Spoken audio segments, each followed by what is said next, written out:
Welcome back to another show and tell video. Today we're looking at two examples of 25 millimeter rounds. These would be NATO usage. 25 by 137 millimeter is the actual dimensions they will be listed by.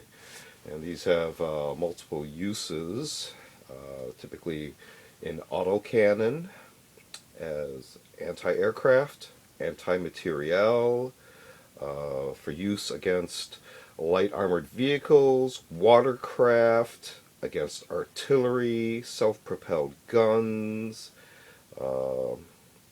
etc. They can be mounted in tracked and wheeled vehicles. So, for example, the M2, M3 Bradley series would be some examples of tracked vehicles. The LAV-25 used by the United States Marine Corps, as well as in the Stryker units of the Army, would be some of the wheeled vehicle examples. And two, I guess, common usage guns in U.S. inventory would be the Bushmaster derivatives, as well as on the naval side, the Mark 38 autocannons in deterrence setup as well.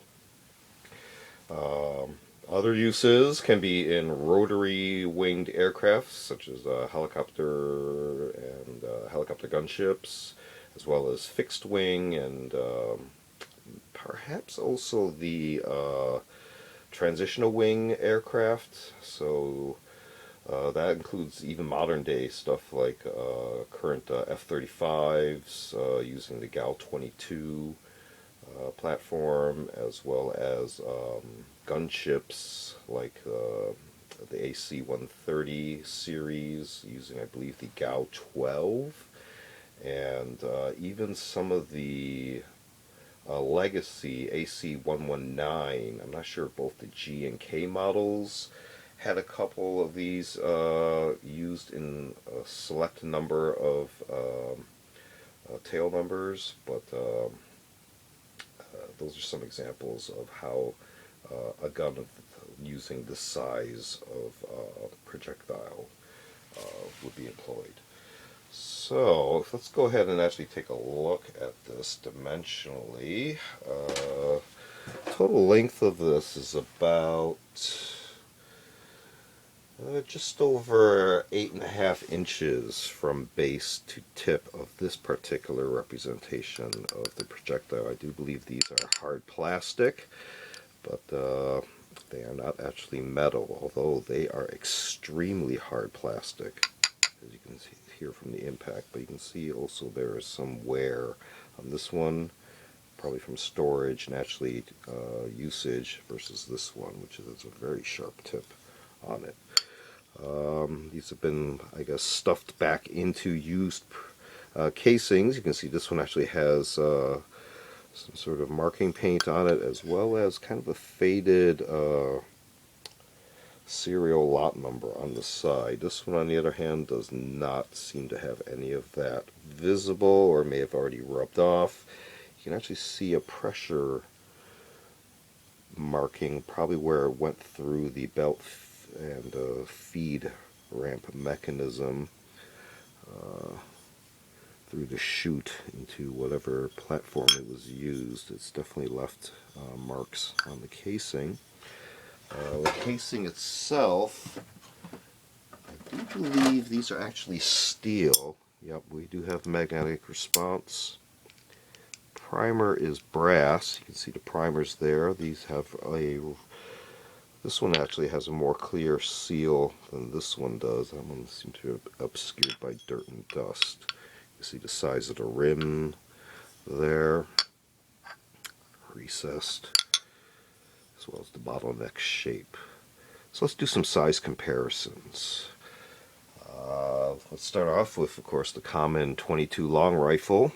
If we actually hold up in perspective, look, they're almost the same size, but if we actually bring it down to where it really is, you can see the sheer difference in size between the total round versus this total round here, and the size of the 22 projectile versus the size of this 25 millimeter projectile. Stepping it up to the 5.56 millimeter, similar to the 223 Remington, but we'll call it 5.56 n.a.t.o. Different type of 22 round, but again, dwarfed in comparison. Similarly, 7.62 by 3.9,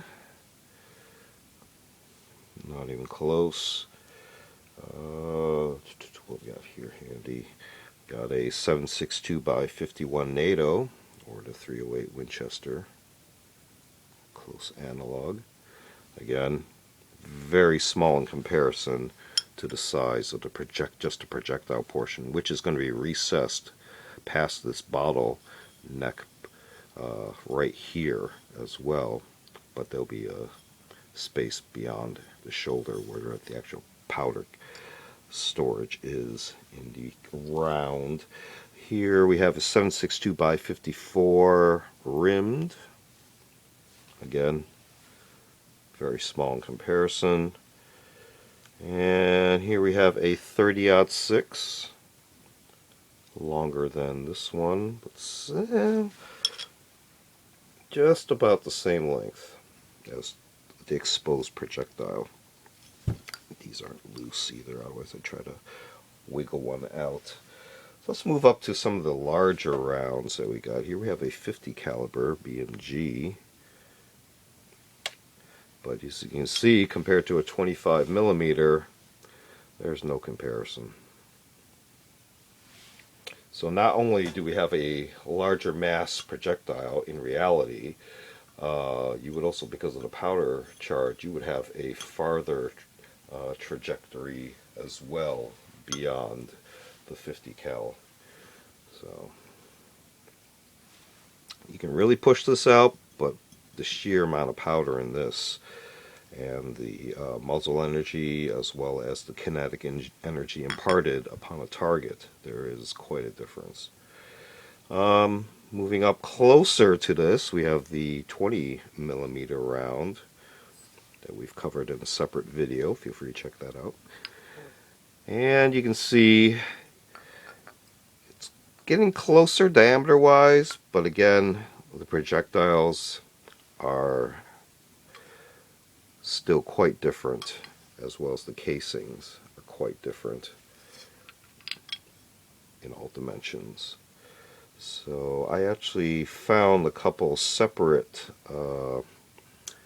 projectiles. This is similar to what's in here, but a different core for this 50 cal. But you can see that just a projectile compared to the 25 millimeter projectile, several of these could fit within this volume, continuing down through here as well. If we look at the 20 millimeter, you can see how, like I said, that some of this is recessed into the neck itself dimensionally.